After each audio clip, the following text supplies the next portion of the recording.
রেশমা, তুমি দিন রাত এই একই কথা বলে যাচ্ছ কেন সেটা আমায় বলবে? এই পৃথিবীতে তো এমন অনেক নিঃসন্তান বাবা মা আছে, তারা কি কেউ সুখী নয়? বিয়ের 6 বছর পেরিয়ে গেছে, বাচ্চা হলো না, এটাই কি আমাদের জীবনে মুখ্য আলোচনা? ডিউটি থেকে ফিরে না তোমায় এই রোজ মনমরা হয়ে বসে থাকতে দেখলে আমার কি ভালো লাগে তুমি বলো? আজকের গল্প বৃষ্টি নাবার পরে, রচনায় অর্পিতা সরকার। গল্পটা পুরো শুনবেন, চ্যানেলটাকে সাবস্ক্রাইব করবেন।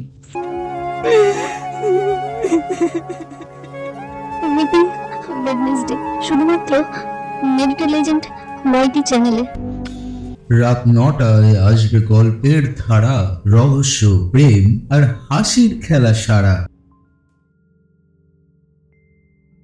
পুলিশের ইউনিফর্মটা খুলতে খুলতে আনোয়ার আবারও বলল, এত ভালো নজরুলগীতি গাইতে তুমি, সেটাও বন্ধ করে দিলে কেন? এমন করছো রেশমা? তোমার চোখে বর্ষার মেঘ দেখলে আমার যে কতটা কষ্ট হয় সেটা আমি তোমায় বলে বোঝাতে পারবো না।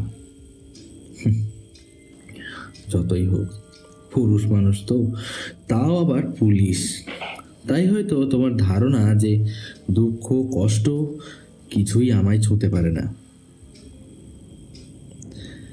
রেশমা ব্যালকনি থেকে উঠে রান্নাঘরের দিকে গেল।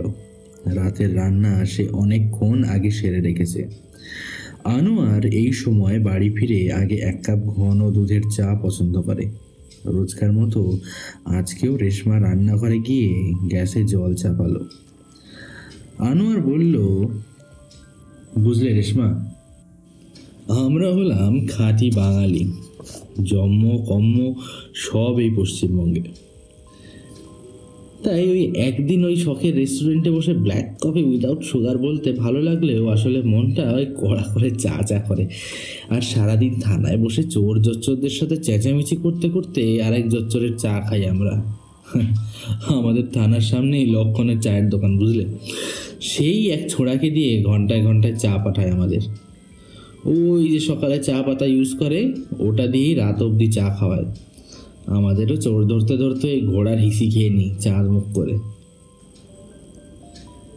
রেশমা আগে হেসে ফেলতো আনোয়ারের কথা শুনে। কলেজে থাকাকালীন আনোয়ার ছিল মুখচোরা একটা ছেলে। পুলিশে ঢোকার পর থেকেই যত সব বাজে ভাষা ব্যবহার করে। রেশমা চোখ পাকালে বলতো, বেশ বেশ, তোমার ছেলে মেয়ের সামনে বলবো না বাবা, এই এখন থেকেই প্রমিস করছি। একটা দীর্ঘশ্বাস বুক থেকে আবারও বেরিয়ে আসতে চাইছে। জোর করে তাকে মাঝপথেই থামিয়ে দিল রেশমা। সত্যিই তো, মানুষটা সারাদিন পরে এসে যদি ওর মুখ এমন দেখে তাহলে তো রাগ হওয়ারই কথা। নিজেকে একটু স্বাভাবিক করার চেষ্টা করলো রেশমা। চায়ের সঙ্গে একটা বিস্কিটের বেশি আনোয়ার কিচ্ছু নেয় না এ সময়। একটু পরেই রাতের খাওয়া। আনোয়ার বলে, খিদে মেরে লাভ আছে কি? আমার বউয়ের হাতের রান্না মিস করতে রাজি নই আমি। মানুষটা সবসময় রেশমাকে খুশি করতে চায়। এই স্বভাব অবশ্য আনোয়ারের এখন থেকে নয়, সেই কলেজ লাইফ থেকে। সেই লাজুক ছেলেটা তখন থেকেই রেশমাকে খুশি রাখার ঠেকা নিয়েছিল, আর সেই রীতি আজও চলছে। চায়ের ট্রেটা সামনে রেখে রেশমা বলল,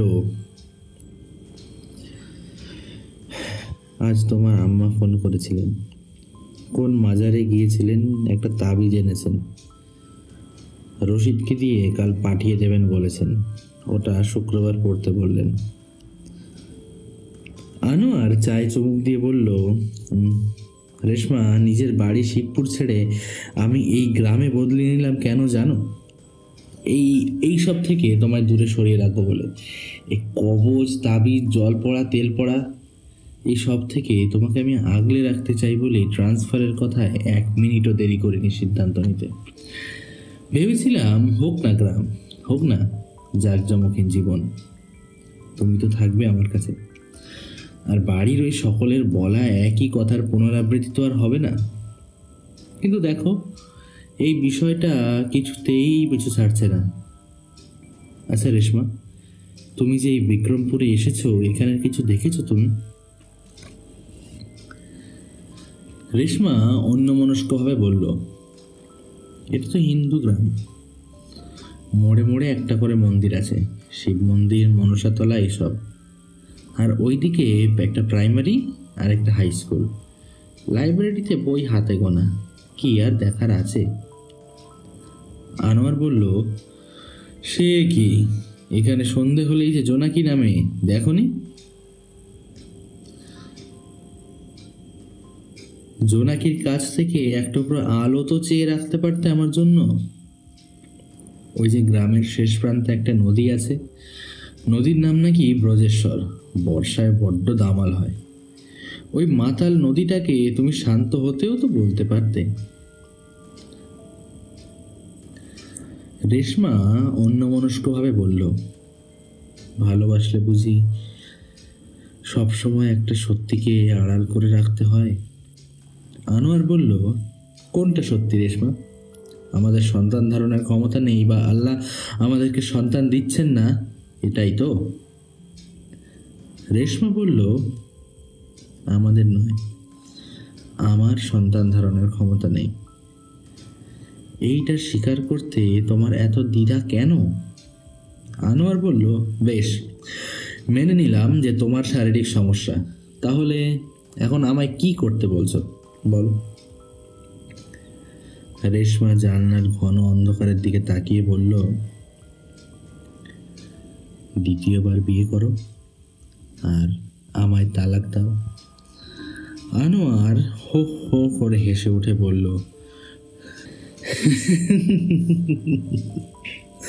তাই নাকি? তা রেশমার দেখি খুব সাহস হয়েছে। আগে তো সে একা একা সন্ধ্যে টিউশন থেকে ফিরতে এসে ভয় পেত, আর এখন একা একা এসে এমন চলতে শিখলো যে আমায় ছেড়ে দিতে চাইছে। তা বেশ, উন্নতি হওয়াই তো ভালো। রেশমা আনোয়ারের পিঠে হাত রেখে বলল, তুমি জানো আমি কেন বলছি? আনোয়ার ভাঙা গলায় বলল, না রেশমা, আমি সত্যিই জানি না। আমার সেই কলেজের কথা মনে পড়ছে। আমি তখন 3rd ইয়ারে পড়ি। বাবার কাছে আবদার করে একটা বাইক কিনেছিলাম, মনে আছে? রেশমা অবাক চোখে তাকিয়ে বলল, সে আর মনে না থাকার কি আছে? ওই বাইকে করেই তো আমাকে বাড়ির সামনে নামিয়ে দিতে যেতে। একদিন ছোট কাকার নজরে পড়েছিলাম, সে কি বকুনি বাড়িতে বাবা। আনোয়ার বলল, এই তো, তোমারও স্মৃতিও তার মানে তোমার সঙ্গে বেইমানি করেনি, সবই মনে আছে দেখছি। তবুও আরেকটা ঘটনার কথা মনে করিয়ে দিই। ওই বাইক চালাতে গিয়েই আমার অ্যাক্সিডেন্ট হয়েছিল। গাড়ির কাঁচ এসে সোজা ঢুকেছিল ডান চোখে। সে তো এমন অবস্থা যে একটা চোখ হারাতেই হবে এই ভেবেছিলেন ডাক্তাররা। আমার মা মাজারে গিয়ে পড়েছিল, বাবা মুখ গম্ভীর করে বসে গেছিল। কোনো মতে নিজেকে সামলে রেখেছিল। দাদারা দিদিরা আমার মাথায় হাত বুলিয়ে আদর করছিল। ছোট বোনটা অবধি আমার পায়ের কাছে এসে বসেছিল। আমি ল্যান্ড ফোনে তোমাকে ফোন করলাম, তোমার আব্বু ফোন রিসিভ করলেন, আমি যথারীতি কেটে দিলাম, কথা হলো না। একমাত্র দীপঙ্করকে ফোন করে জানালাম যে রেশমা কলেজে এলে বলিস যে আমার অ্যাক্সিডেন্ট হয়েছে। রেশমা মুখ নিচু করে বসে আছে। স্মৃতির পাতাগুলো এসে যে তাকেও ঝাপটা করে দিচ্ছে না এমন নয়। রেশমা জানে এরপর আনোয়ার কি বলবে। কলেজে যেতেই দীপঙ্কর ছুটতে ছুটতে এসে বলল, রেশমা, আনোয়ারের অ্যাক্সিডেন্ট হয়েছে, ওই জন্য কলেজে আসছে না।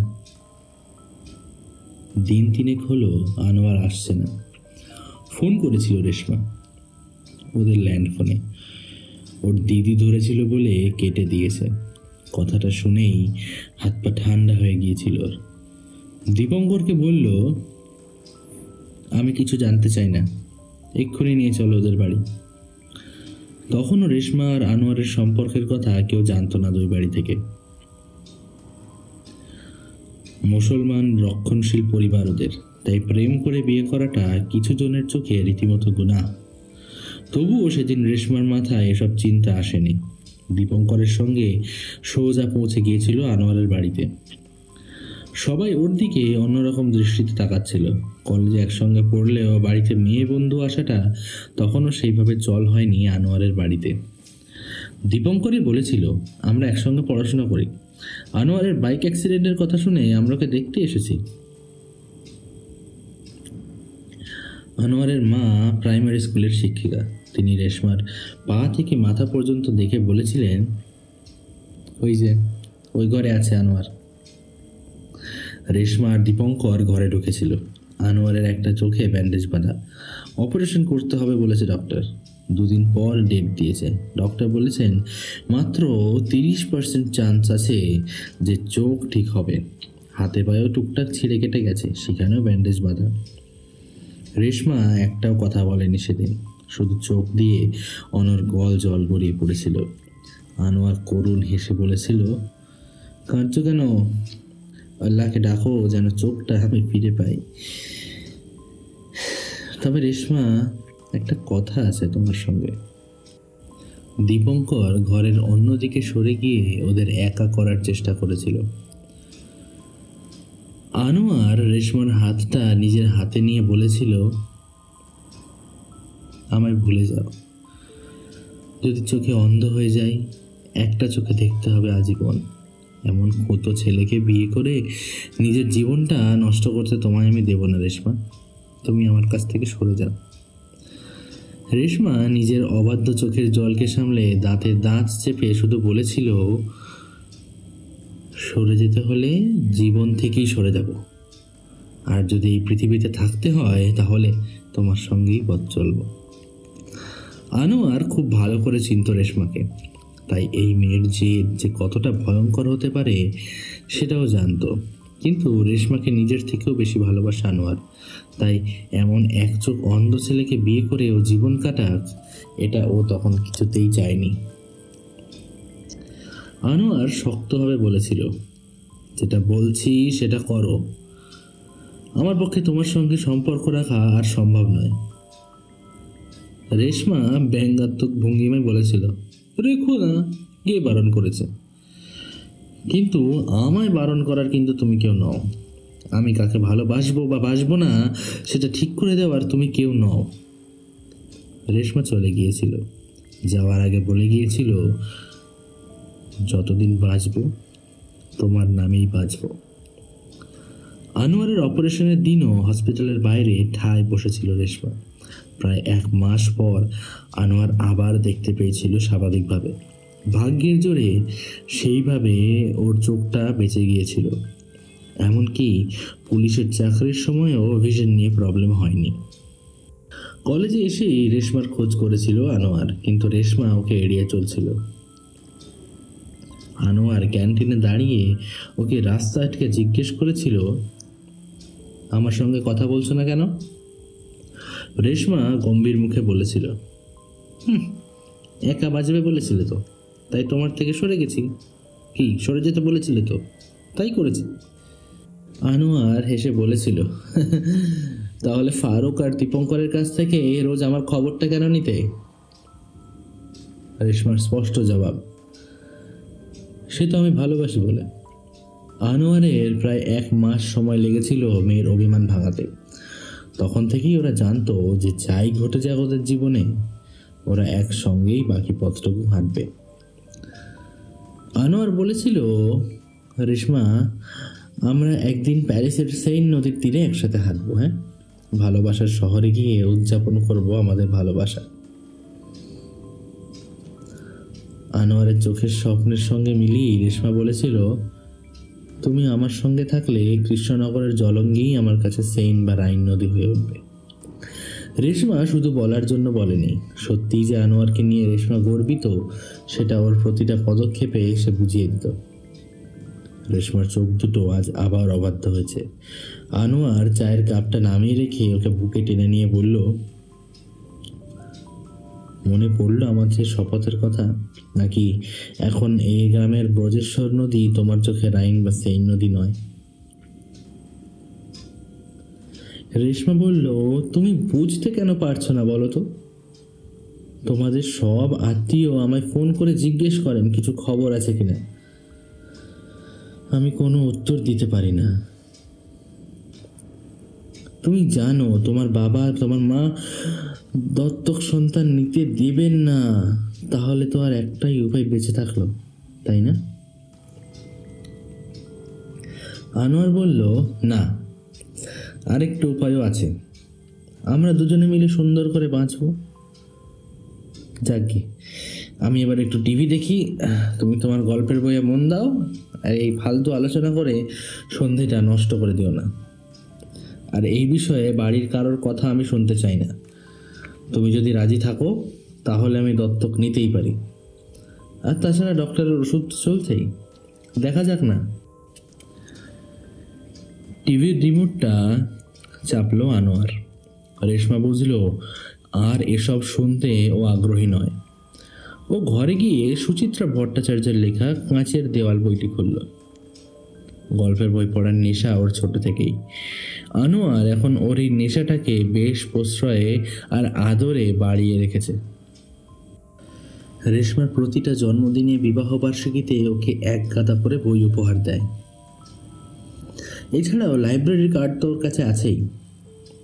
এখানে এসেও ওর কার্ড করিয়ে দিয়েছে, কিন্তু এখনও এখানকার লাইব্রেরিতে যাওয়া হয়নি। সত্যি বলতে কি, এই জায়গাটা ঠিক ভালো লাগেনি রেশমার। শহরে মানুষ হওয়া মেয়ে, সন্ধে হলেই গ্রামটা যেন কেমন নিশ্চুপ আর অন্ধকার হয়ে যায়। সেই আলো জ্বলা সন্ধে নেই, নেই মাল্টিপ্লেক্স, বড় বড় মল নেই, শপিংয়ের নামে ঘুরে বেড়ানো নেই।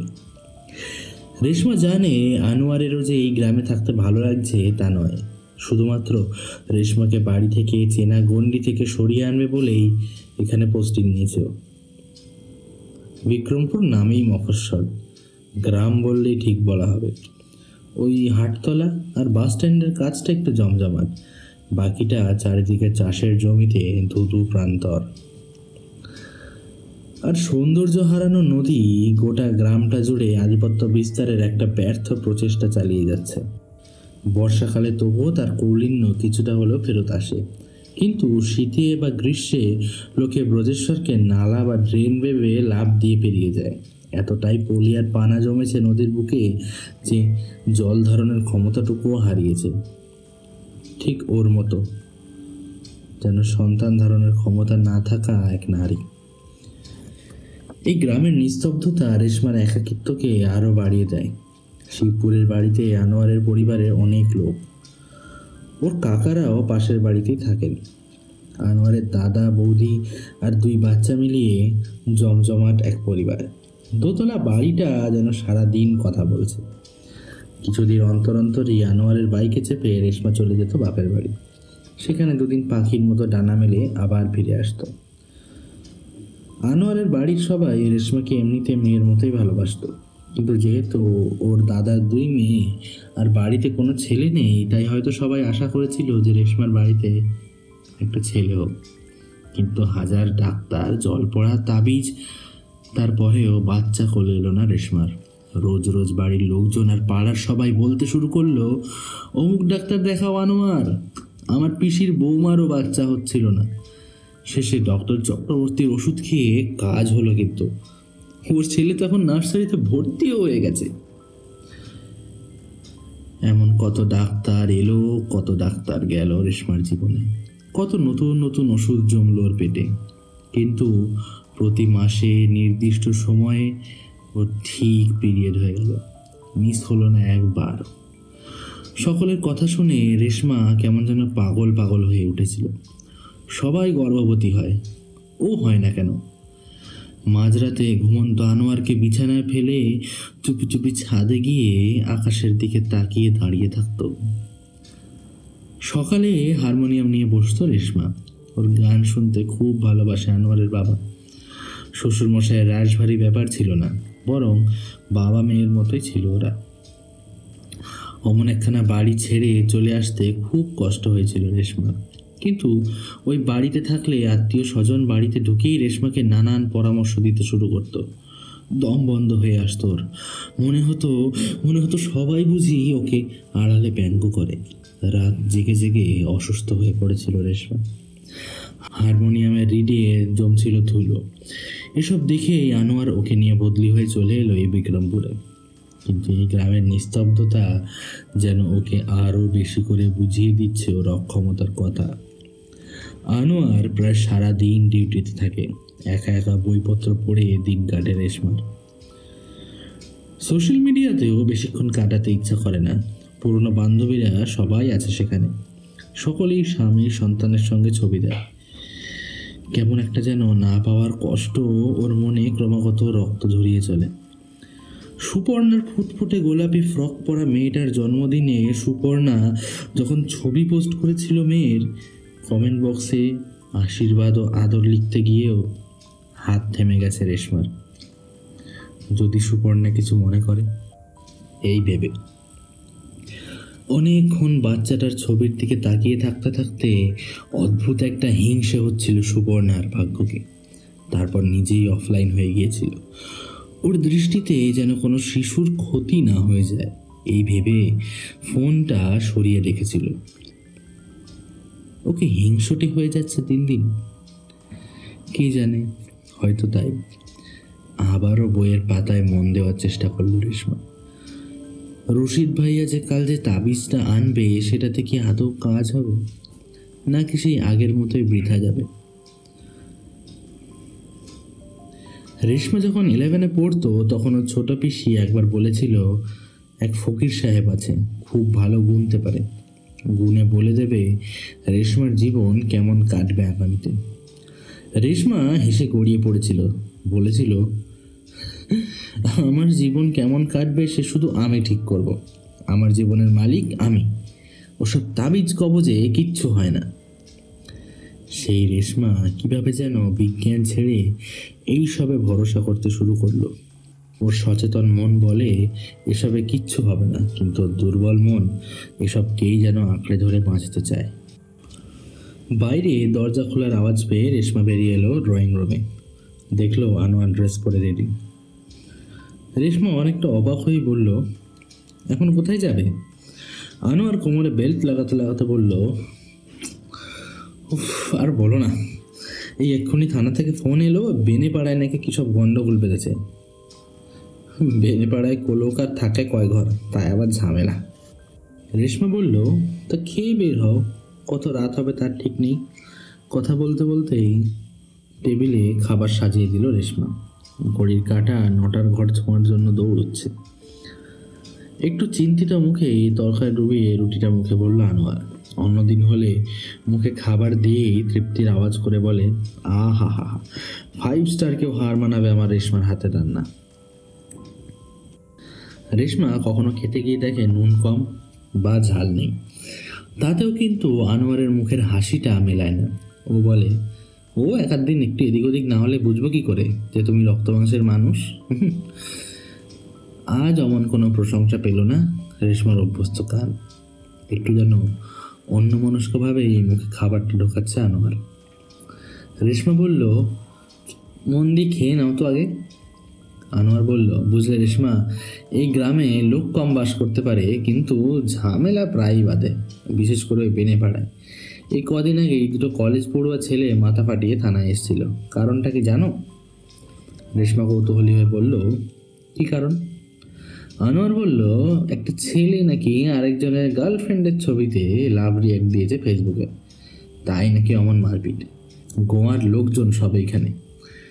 যাই, এখন আবার গিয়ে দেখি কয়জন হাত পা ভাঙলো। সব দোস্ত প্রশাসনের, নিজেরা গন্ডগোল লাগিয়ে রাখবে আর এখন বোঝো ঠেলা। আনোয়ার বেরিয়ে গেল। রেশমাকে বলল, শোনো, আমি চাবি নিয়ে যাচ্ছি, হ্যাঁ, তুমি ঘুমিয়ে পড়ো, রাত জেগো না কিন্তু। রেশমা টেবিল মুছে জানলার ধারে এসে দাঁড়ালো। জ্যোৎস্নার আলো অল্প অল্প জানলায় এসে পড়ছে। হাওয়াকে যেমন দেখা যায় না, শুধু অনুভব করা যায় মাত্র, ঠিক তেমনই রেশমার এই হাসি মুখের আড়ালেই লুকিয়ে থাকে তীব্র যন্ত্রণা, যা শুধু অনুভব করা যায়। গাছের পাতাগুলো এলোপাথাড়িভাবে দুলছে, এই ওর গায়ে যেন হেসে হেসে গড়িয়ে পড়ছে। এই দৃশ্য দেখে রেশমার মনে পড়ে যায় প্রাইমারি স্কুলের বন্ধুদের কথা। শৈশবের সে দিনগুলো কি সুন্দরই না ছিল। চোখ দুটো জুড়িয়ে আসছিল মিষ্টি হাওয়ায়। বিছানায় এসে শুয়ে পড়ল রেশমা। কখন যে ঘুমিয়ে গেছে তা সে বুঝতে পারেনি। নাইট ল্যাম্পের আলো এই টেবিলের উপর তাকিয়ে চমকে উঠল। ওখানে কি ওটা?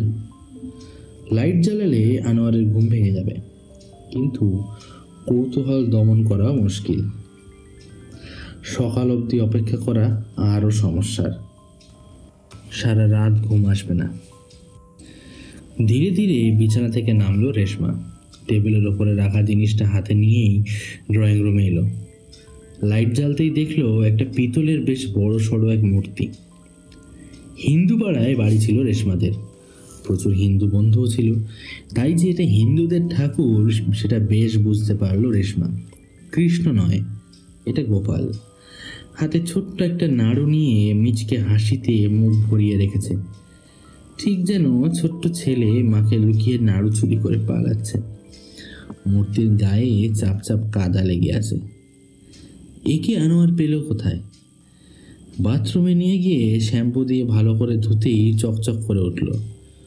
এক মাথা কালো মিনে করা চুল, হাতে নাড়ু, লালচে ঠোঁটে মুচকি হাসি। ছোট্ট গোপালকে গামছা দিয়ে ভালো করে মুড়িয়ে দিল রেশমা।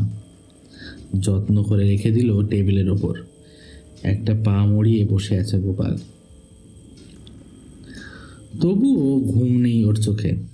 আচ্ছা, আনোয়ার হঠাৎ গোপাল ঠাকুর কেন নিয়ে এলো বাড়িতে? এই প্রশ্নের উত্তর না পাওয়া পর্যন্ত কিছুতেই স্বস্তি হচ্ছে না ওর, বরং প্রশ্নের পর প্রশ্ন জমছে ওর মনে। আনোয়ার জাতি ধর্ম এত মানে না ঠিকই, কিন্তু একটু বেশি লিবারেল। কিন্তু তাই বলে হিন্দুদের ঠাকুরকে বাড়িতে প্রতিষ্ঠা করবে এমনও তো নয়। তাছাড়া কোরআন অনুযায়ী ওরা তো মূর্তি পুজোয় বিশ্বাসী নয়। তাহলে এসব ভাবতে ভাবতেই ঘুমিয়ে পড়েছিল রেশমা। হঠাৎই স্বপ্ন দেখলো একটা ছোট্ট বাচ্চা ওকে পিছন থেকে জড়িয়ে ধরেছে, যার এক হাতে সাদা রঙের নাড়ু, মাথার কাছে চুলটা ঝুটি করে বাঁধা। ঘুমের মধ্যেই ছটফট করছিল রেশমা। এই বাচ্চাটাকে কোথায় যেন দেখেছে, ঠিক এমনই চুল বাঁধা, এমনই মিষ্টি হাসি। ধড়ফড় করে উঠতেই চোখে রোদ পড়ল। পর্দাটা সরিয়ে দিয়েছে আনোয়ার। চোখ মেলে তাকাতেই দেখলো স্বপ্নে দেখা ওই ছোট্ট ছেলেটা তাকিয়ে আছে ওর দিকে, টেবিলের উপর বসে আছে। ওই গোপালকেই দেখলো রেশমা এতক্ষণ ধরে। আনোয়ার পাশে নেই, সম্ভবত বাথরুমে গেছে। রেশমা ঘড়ির দিকে তাকালো। 6:30 বাজে। মাঝরাতে কিছুক্ষণ জেগে থেকে ভোরের দিকে ঘুমিয়ে পড়েছিল রেশমা, তাই হয়তো টের পায়নি। ও রোজ 5:30টায় ওঠে। তাড়াতাড়ি উঠে বাথরুমের দিকে গেল। আনোয়ার বেরোতেই ওকে জিজ্ঞেস করলো, ওই গোপাল কই পেলে তুমি? আনোয়ার দরজা খুলে গেটে গুজে রাখা খবরের কাগজটা হাতে নিয়ে বলল, একটু চা দাও, বড় গল্প, চা খেতে খেতে বলছি। রেশমা চা নিয়ে এসে বসলো। আনোয়ার চায়ে চুমুক দিয়ে বলল,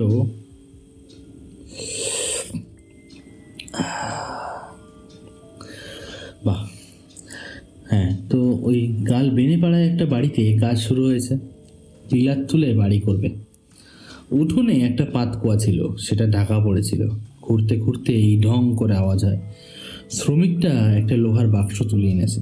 এখন যে জায়গাটা বেচেছে আর যে জায়গাটা কিনেছে তাদের মধ্যে হাতাহাতি হয়েছে। যার জায়গা ছিল সে বলে নাকি ওটা তার কোনো পূর্বপুরুষের সম্পত্তি, আর যে বাড়ি কিনেছে, জায়গা কিনেছে, সে বলছে ওটা এখন ওর সম্পত্তি। এই নিয়ে মারদাঙ্গা শুরু। শেষে সরকারি সম্পত্তি বলে বাজেয়াপ্ত করা হয়, কারণ এইগুলো যার সম্পত্তি তিনি আর বেঁচে নেই, আর ওয়ারিশহীন সম্পত্তি বলেই থানায় আনা হয়েছে। বিশেষ কিছু নেই, কয়েকটা তামার অচল পয়সা আর একটা গুণ লাগা কাগজ, এইসবই ছিল, আর সঙ্গে এই গোপাল মূর্তি।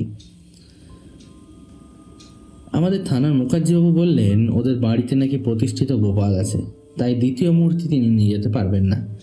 এদিকে সুবীর বলল যে দাদা বিয়ে করিনি, এই ঠাকুরকে নাকি উপোস রাখতে নেই, নিয়ে গিয়ে কোথায় রাখবো কোয়ার্টারে। তারপর এতদিনের পুরনো ট্রাঙ্ক থেকে বেরিয়েছে দেখে কেউ নিতে চাইল না। বাধ্য হয়েই আমি নিয়ে আসলাম। থানায় নাকি রাখা যাবে না। দেখি তো, এখানে তো প্রচুর হিন্দু মন্দির আছে, দিয়ে আসবো কোথাও। রেশমা অন্যমনস্ক গলায় বলল, আচ্ছা আমরা রাখতে পারি না? ঈশ্বর না আল্লাহ তা জানি না, ছোট বাচ্চারা যেভাবে থাকে সেইভাবে রাখতে পারি না। আনোয়ার দেখলো রেশমার দুটো চোখ সজল হয়েছে। এই গোপাল মূর্তিকে তো থানায় স্টাফরা কেউ বাড়ি নিয়ে যেতে চাইল না। রেশমার যদি মন ভালো থাকে তাহলে থাকুক না, ক্ষতি কি? আনোয়ার বলল, বেশ, রাখো তবে। ঠিক আছে ঠিক আছে, আমি আমার বান্ধবী নয়নাকে ফোন করে জেনে নেব গোপাল কি কি খায়। ওদের বাড়িতে ধুমধাম করে গোপাল পুজো করতো, আমার মনে আছে। আনোয়ার আর কোনো কথা না বাড়িয়ে ডিউটি বেরোনোর জন্য রেডি হলো। রেশমা ফোনে জানালো গোপালের ভোগে তুলসী দিতে হয়। গোপাল লাড্ডু খেতে ভালোবাসে আর দোলনায় দুলতে পছন্দ করে। রেশমা মার্কেটে গিয়ে একটা ছোট্ট অন্নপ্রাশনের হার কিনলো, রকমারি সব পোশাক কিনলো, আর একটা সুন্দর কাঠের দোলনা আর রূপোর মুকুট কিনে বাড়ি ফিরল। সঙ্গে চকলেট থেকে লাড্ডু, কিচ্ছু বাদ গেল না। রেশমার যেন এখন কত কাজ, একটু অবসর নেই। তুলো দিয়ে গোপালের বিছানা বানাতে হবে, বালিশ বানাতে হবে, নতুন পোশাক পরাতে হবে। আনোয়ার রাতে বাড়ি ঢুকে দেখলো রেশমা হাসছে আর হেসে হেসে বলছে, দেখবে এসো কেমন গোপালকে সাজিয়েছি আজকে আমি। গলায় সোনার হার, মাথায় মুকুট, পরনে সাদা জরির পোশাক, দোলনায় দুলছে গোপাল, আর সামনে বেশ কিছু চকলেট রাখা। আনোয়ার বলল, তোমার গোপালের থেকে একটা চকলেট কি পাওয়া যাবে? রেশমা ধমক দিয়ে বলল, কি হ্যাং লাগো তুমি, একটা বাচ্চার চকলেট নেবে? আচ্ছা নাও একটা। আমার গোপাল বড় শান্ত ছেলে। আনোয়ার একটা চকলেট মুখে দিয়ে ড্রয়িং রুমে ঢুকলো। রেশমার যেন কথা শেষ হয় না, গল্প করেই চলেছে, ঠিক যেন সেই কলেজের রেশমা, বক বক করে মাতিয়ে রাখতো এক সময়। আর আনোয়ার ওকে মুগ্ধ হয়ে দেখছে। চোখের নিচে এখনো নির্মম রাত কাটানোর গভীর কালি, চামড়ায় অযত্নের চিহ্ন তীব্র, শুধু চোখ দুটোতে আজ কষ্টের ছাপ নেই, বরং বেশ হাসি রয়েছে। আনোয়ার ওকে টেনে নিয়ে নিজের কোলের কাছে বসিয়ে বলল, তা গোপাল কি সেই মায়ের সেই সুন্দর রূপটা দেখতে পাবে? সেই যে মিষ্টি দেখতে রেশমাকে তো তারও দেখা দরকার, না হলে তো গোপাল ভাববে, ইয়ে মা, আমার মাকে দেখতে বড্ড পচা। রেশমা হেসে বলল, হ্যাঁ ঠিক ঠিক ঠিক ঠিক বলেছো তুমি, আজ থেকে আমি ভালো করে খাবো, ভালো করে ঘুমাবো, খুব ভালো হয়ে থাকবো। চা খেতে খেতে আজ অনেক গল্প হলো রেশমার সঙ্গে। আনোয়ার অবাক হয়ে দেখছিল পিতলের মূর্তিটাকে, একটা প্রাণহীন মূর্তি যেটা রেশমাকে এইভাবে বদলে দিতে পারবে তা সে জানতো না। তাহলে ওকে বাড়িতে এনে লাভই হয়েছে। রেশমা বলল, জানো তো একটা অদ্ভুত ব্যাপার, আমি স্বপ্নে দেখলাম গোপাল আমায় মা বলে ডাকছে। জানো জানো আমার কানের কাছে এখনো সেই ডাক আমি শুনতে পাচ্ছি। আনোয়ার রেশমাকে জড়িয়ে ধরে বলল, তোমার এই হাসি মুখটুকু দেখবো বলেই তো আমার লড়াই। রেশমা আলতো করে আনোয়ারের বুকে মাথা রেখে বলল, তুমি বলো, গোপালকে কখনো আমার কাছ থেকে কেড়ে নেবে না তো? কেড়ে নিও না প্লিজ। আনোয়ার হেসে বলল, ভুলে যাচ্ছ কেন, তোমার কর্তা পুলিশ, সময়ের সঙ্গে সঙ্গে তোমার গোপালের প্রোটেকশনের দায়িত্ব আজ থেকে আমার। বেশ কাটছিল রেশমার দিনগুলো। হারমোনিয়ামের ধুলো ঝেড়ে আজ বহুদিন পরে গান নিয়ে বসেছে রেশমা। আসল উদ্দেশ্য হলো গান শুনিয়ে গোপালকে ঘুম পাড়ানো। দিন রাত খাটিয়ে মারছে ছেলেটা রেশমাকে, এই স্নান করানো, পোশাক পরানো, 4 বার করে খাওয়ানো, দোলনায় দোল দেওয়া, রোজ ফুলের মালা গেঁথে পরানো। সময় যেন কোথা থেকে কেটে যাচ্ছে রেশমার। আজ গোপালকে গান শুনিয়ে ঘুম পাড়াবে ভেবেই হারমোনিয়াম নিয়ে বসলো। টিউনিং করাতে হবে এটাকে, বেশ কিছু স্বর বসে গেছে, তবুও রেশমা গাইছিল, ওরে নীল তোমার জল বল মরে বল, কোথায় আমার রাম আমার কৃষ্ণ শ্যাম, ওরে যমুনার জল বল রে মরে বল, কোথায় অনুশ্যাম আমার কৃষ্ণ শ্যাম, আমি বহু আশায় বুক বেঁধে গেলাম, আমি বহু আশায়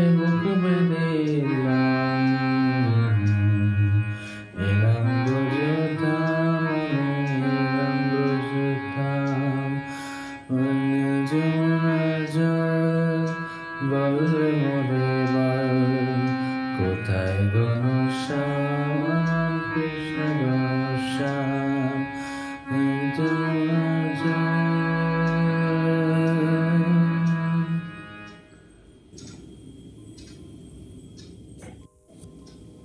গান গাইতে গাইতে রেশমার দু চোখ দিয়ে জল গড়িয়ে পড়ছে।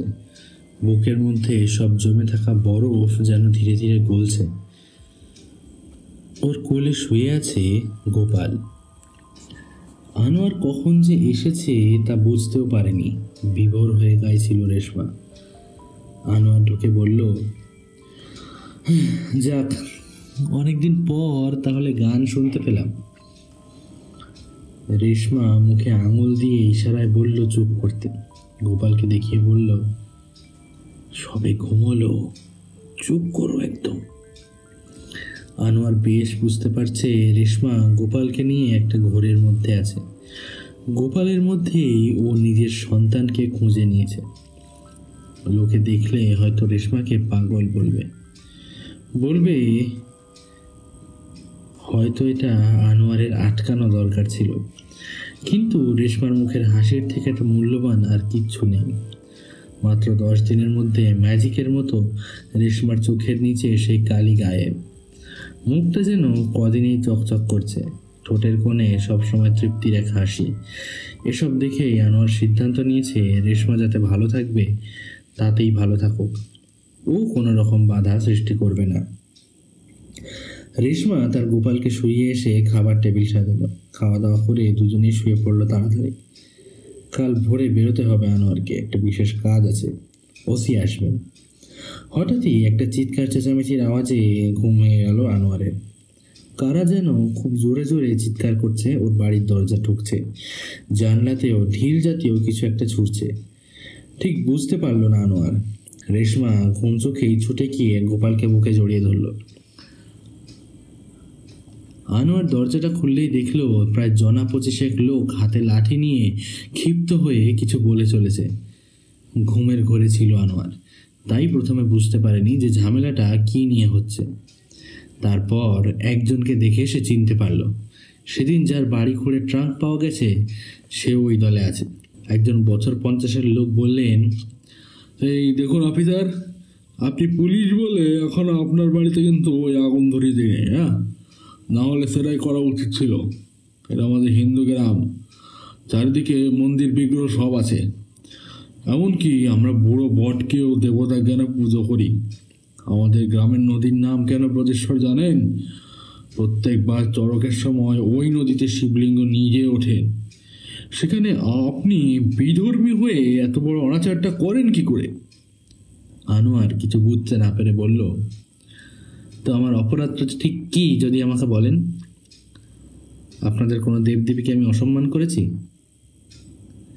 এই তো 2 দিন আগে আপনাদের চণ্ডীতলায় মেলা বসেছিল, যাতে কোনো রকম ঝামেলা না হয় তাই আমি 2 জন কনস্টেবল পাঠিয়ে রেখেছিলাম। নির্বিঘ্নে আপনাদের সব অনুষ্ঠান পালিত হয়েছে। তাছাড়া আমরা একই রাজ্যের মানুষ, আমার জন্মকর্ম সব এখানে, তাই ছোট থেকে দুর্গা পুজো, কালী পুজো সব দেখে এসছি। এতে সমস্যা কোথায়? লোকটি চেঁচিয়ে বলল, তাই বলে আমাদের ইষ্ট দেবতা আপনার বাড়িতে থাকবেন? এইটা তো আমরা মেনে নেব না। আনোয়ার বুঝলো ওদের পরিচারিকা করবেই রটিয়েছে খতরা। না হলে গোপালের কথা এদের জানবার কথা নয়। আনোয়ার পিছনে তাকিয়ে দেখলো ঘরের মধ্যে রেশমা দাঁড়িয়ে ভয়ে কাঁপছে। বুকের কাছে চেপে ধরে আছে গোপালের মূর্তিটাকে। খুব অসহায় লাগছে আনোয়ারের। সামান্য এইটুকু চেয়েছিল রেশমা, সেইটুকু দেওয়ার ক্ষমতা নেই ওর। কেমন ভালোবাসে ও রেশমাকে। ও প্রতিশ্রুতি দিয়েছিল গোপালকে কেউ কেড়ে নেবে না, কিন্তু এই মুহূর্তে যেভাবে গ্রামের সবাই ক্ষেপে উঠেছে তাতে ওর উপরে জাতপাত নিয়ে অশান্তি শুরু হবে। ওসির কানে যাবে, মুশকিলের শেষ থাকবে না। এই দেশে সবচেয়ে বড় ইস্যু হলো ধর্ম। কিছু ছেলে পেছনে লাঠি নিয়ে দাঁড়িয়ে আছে। তাদের চেহারা দেখেই বোঝা যাচ্ছে দুবেলা হয়তো পেট ভরে খেতে পায় না। মানুষের খাদ্য, বাসস্থান, শিক্ষার থেকেও এই দেশে ধর্ম অনেক বেশি গুরুত্বপূর্ণ। এতদিন পুলিশে থেকে এটা ভালো করেই জানে আনোয়ার। তবুও রেশমার রক্তশূন্য মুখটার দিকে তাকিয়ে ভাবলো একটা শেষ চেষ্টা করে দেখা যাক। আনোয়ার বলল, দেখুন, হতে পারি আমরা অন্য ধর্মের, কিন্তু ওই গোপাল মূর্তিকে আমার স্ত্রী অত্যন্ত যত্নে রেখেছে, কোনো অসম্মান করা হয়নি। গোটা চারেক লোক ঝাঁপিয়ে উঠে পড়ল। আমাদের ইষ্ট দেবতাকে একটা মুসলিম বাড়িতে রাখতে পারেন না? রাখবেন রাখবেন আপনাদের আল্লাহকে আমাদের মণ্ডপে? ওই মসজিদে ঢুকতে দেন আপনারা? ওই উদার কথাবার্তা না শুধু বলতেই ভালো লাগে, ঠিক আছে? ওই সব শুনবো না। আমাদের মূর্তি ফেরত দিন, আমাদের বোধেশ্বরের জলে শুদ্ধ করে তাকে নিয়ে যাব। রেশমা বুকে চেপে ধরে আছে গোপালকে। আনোয়ার এগিয়ে গিয়ে বলল, রেশমা, এরা বাড়িতে আগুন লাগিয়ে দেবে, দিয়ে দাও ওদের গোপালকে, আমি তোমায় অন্য গোপাল এনে দেবো। রেশমা বলল, না, আমি দেবো না। গোপাল আমায় ছাড়া খায় না, গান না শুনে ঘুমোয় না, আমায় মা ডাকে, আমি দেবো না, দেবো না আমি। আনোয়ার দেখলো রেশমার মুখটা রক্তশূন্য হয়ে গেছে, ঠোঁট দিয়ে চেপে ধরে নিজের কান্না থামাতে চাইছে। কষ্ট হচ্ছে আনোয়ারের, কিন্তু এই আক্রোশের মুখে আর কোনো রাস্তা নেই। আনোয়ার শান্তভাবে রেশমার মাথায় হাত বুলিয়ে বলল, আমি তোমায় এনে দেব, দেখো, একটু বিশ্বাস রাখো আমার উপর। রেশমা ঘাড় গোঁজ করে বলল, না, আমি বাজারে দেখেছি সব গোপালের হাতে কমলা রঙের লাড্ডু থাকে, একমাত্র আমার গোপাল নারকেল নাড়ু হাতে আছে। আমি কালকে সারা দুপুর ধরে নারকেল করে করে নাড়ু বানিয়েছি, ওগুলো কে খাবে? আনোয়ার হাঁটু মুড়ে বসে হাত দুটো বাড়িয়ে ভিক্ষা চাইল রেশমার কাছে। এইভাবেই প্রথম রেশমাকে কলেজ চত্বরের ফাঁকা গাছতলায় প্রপোজ করেছিল। তখন অবশ্য জানতো না যে জীবনটা এতটা জটিল মোড়ে এসে থামবে। রেশমা আনোয়ারকে এতটা ভেঙে পড়তে কখনো দেখেনি, তাই হয়তো হকচকিয়ে গিয়ে গোপালকে দিয়ে দিল ওর হাতে। আর কথা না বলে নিজের ঘরে গিয়ে দরজা বন্ধ করলো রেশমা। আনোয়ার সোনার হার, মুকুট এইগুলো খুলে নিল গোপালের শরীর থেকে। হয়তো মুসলমান পরিয়েছে, তাই এগুলো অপবিত্র বলে ছুঁড়ে ফেলে দেওয়া হবে। আনোয়ার যখন বেশ ছোট ছিল, তখন ওদের পাশের বাড়ির এক কাকিমা অষ্টমীর ভোগ দিয়েছিল ওকে।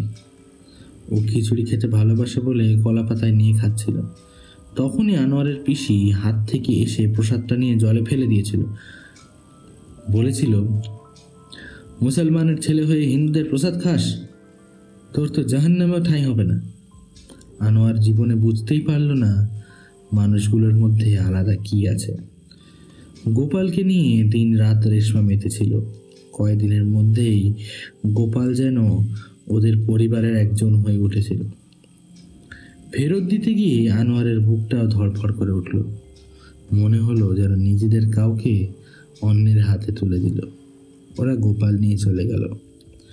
রেশমার দরজা বন্ধ। জানলার ফাঁক দিয়ে আনোয়ার দেখলো রেশমার গোপালের দোলনার কাছে বসে আছে। এই মুহূর্তে রেশমার যা মনের অবস্থা, ভালো মন্দ আবার কিছু না করে বসে। কোনো পশু পাখি এনে দিলে কি ভালো থাকবে রেশমা? আজকেই বাজার থেকে গোপাল কিনতে সাহস হচ্ছে না ওর। তাছাড়া রেশমার বক্তব্য, অন্য গোপালের সঙ্গে ওর গোপালের পার্থক্য আছে। বড্ড অসহায় লাগছে আনোয়ারের। আজ বুঝতে পারছে প্রেমিক হওয়া বড্ড কঠিন। রেশমার কান্না ভেজা চোখ, রক্তশূন্য মুখ দেখে নিজের হাজার কষ্ট হলেও ভেঙে পড়লে চলে না। আনোয়ার ওদের ভালোবাসার গল্পটা অন্যভাবে আঁকবে ভেবেছিল নদীর ধারে একটা ছোট্ট বাড়িতে থাকবে। বাড়ির চারপাশে বেশ কিছু কৃষ্ণচূড়া গাছ। গরমে রঙিন হয়ে থাকবে ওদের বাড়ির চারপাশ। ছাদে উঠলে নদীর ঠান্ডা হাওয়ায় রেশমার আঁচল উড়বে, অথবা ওই অবাধ্য হাওয়াকে বশ করে ভিজে চুল শুকিয়ে নেবে রেশমা। ঝগড়ার দিনে আনোয়ার ওই ছাদেই মাদুর বিছাবে।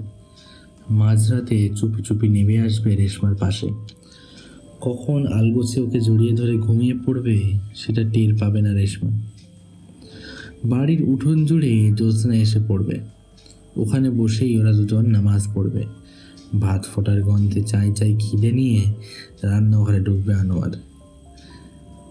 রেশমার ঘামে ভেজা মুখের প্রেমে পড়বে ও বারংবার।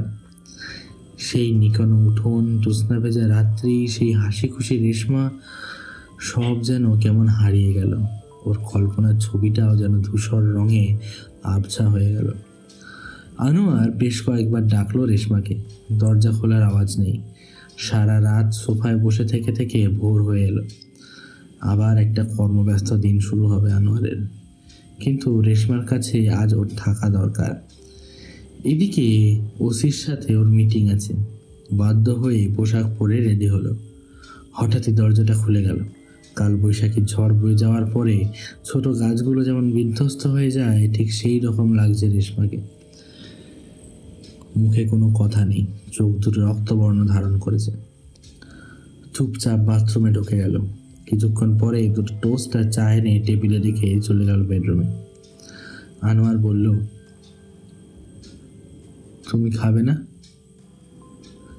রেশমার কোনো উত্তর নেই। অভিমান জমে আছে ঠোঁটের কোণে। ও ভাবছে যে ওকে কেন দিয়ে দিতে হলো গোপালকে। রেশমা বোঝে না, এই পোড়া দেশে একটা ভাইরাল ফিভারে সবাই কাবু, সেটা হলো ধর্ম। মুসলমানের ঘরে হিন্দুদের ঠাকুর থাকতে পারে না। এই ইস্যু যে কত দূর যেতে পারে ওর কোনো ধারণাই নেই। কথা না বাড়িয়ে খেয়ে নিয়ে ডিউটিতে বেরিয়ে গেল আনোয়ার। দেখলো গোপাল নারকেল নাড়ুর কৌটো নিয়ে বসে আছে রেশমা। ভাবতে ভাবতেই বাইকে স্টার্ট দিল। একটা পশু পুষলে কেমন হয়, সেটা নিয়ে তো আর কেউ কিছু বলতে পারবে না। ওসির সঙ্গে মিটিং চলাকালীন আনোয়ারের মনে পড়েছিল রেশমার দিকে। কি যে করছে একা একা। এমন একটা প্রফেশনে আছে যে একটা দিনও সে রেশমার সঙ্গে কাটাতে পারল না। লাঞ্চ ব্রেকে ফোন করলো রেশমাকে। ফোনটা বেজে বেজে কেটে গেল। হোয়াটসঅ্যাপের লাস্ট সিন সেই কাল রাতে। এই কঠিন রেশমার কাছে আনোয়ার বড্ড অসহায়। এই সময় ও কারোর কথা শোনে না। রেশমার অভিমানকে বড্ড ভয় পায় আনোয়ার। থানা থেকে বাড়ির দিকে যেতে যেতেই দেখলো শিব মন্দিরের সামনে বেশ জটলা।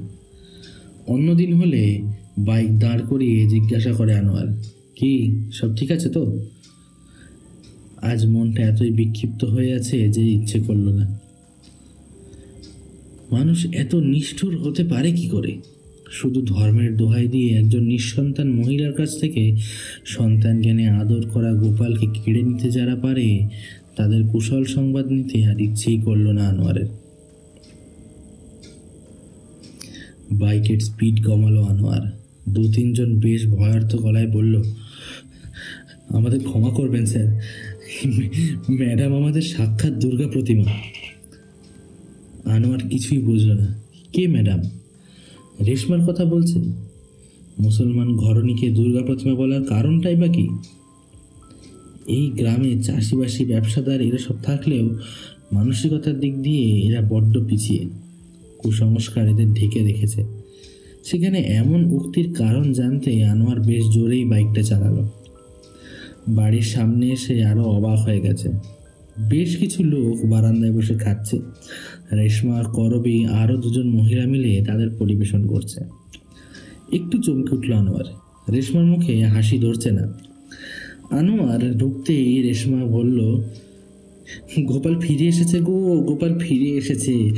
আমায় ছেড়ে এক বেলাও থাকতে পারেনি সে। এই যে এরা যে নিয়ে গিয়েছিলেন, এরাই আবার ফেরত দিয়ে গেলেন।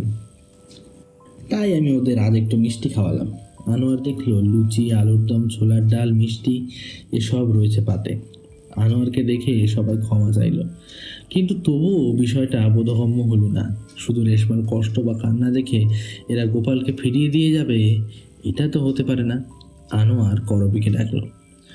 করবী এসে তার নিজস্ব ঢঙে বলতে শুরু করলো, আর বলবেন না দাদাবাবু, ওই সমস্যাটা যে তো গোপালটা মাথায় করে নিয়ে যাচ্ছিল। শেষে সবাই বলেছিল আপাতত ওই ওদের বাড়িতেই রাখা হবে, তারপর মন্দির গড়ে তাতে থাকবে গোপাল। ভোর রাতে সমর চাটুর্যে গোপাল নিয়ে নিজেদের ঠাকুর ঘরে রাখলেন। তার 2 ঘন্টার মধ্যে, বাবু 2 ঘন্টার মধ্যে সমর চাটুর্যের মায়ের রক্ত বমি হলো। সবাই বুঝলো ভাত কুয়াতে কেন গোপাল ফেলে দেওয়া হয়েছিল। ও অপয়া গোপাল গো অপয়া, তাই ভয়ে ভয়ে সমস্যা টুসে গোপাল বৌদিমণিকে ফেরত দিয়ে গেছে। আনোয়ার মনে মনে বলল, "হুঁ, কুসংস্কার মাঝে মাঝে বেশ ভালো ফল আনে তো। ভাগ্যের সমর চাটুর্যের মায়ের বমি হলো, তাই তো রেশমা গোপাল ফেরত পেল।" রেশমা তার গোপালকে ঘুম পাড়িয়ে আনোয়ারের পাশে এসে শুয়ে পড়ল। ঘুমন্ত রেশমার দিকে তাকিয়ে আনোয়ারের মনে মনে হলো, ইয়া আল্লাহ, একটু ক্ষমতা দাও যেন এই মুখটাকে চিরদিন হাসি খুশি রাখতে পারি। রেশমার কপালে চুমু খেতেই দুহাত ধরে আনোয়ারকে জড়িয়ে ধরে রেশমা বলল, আমায় ক্ষমা করে দাও, আমি না মাঝে মাঝে বড্ড অবুঝ হয়ে যাই। আনোয়ার বুকের মধ্যে জড়িয়ে নিল রেশমাকে, নতুন করে আঁকতে শুরু করলো সেই ধূসর হয়ে যাওয়ার ছবিটাকে।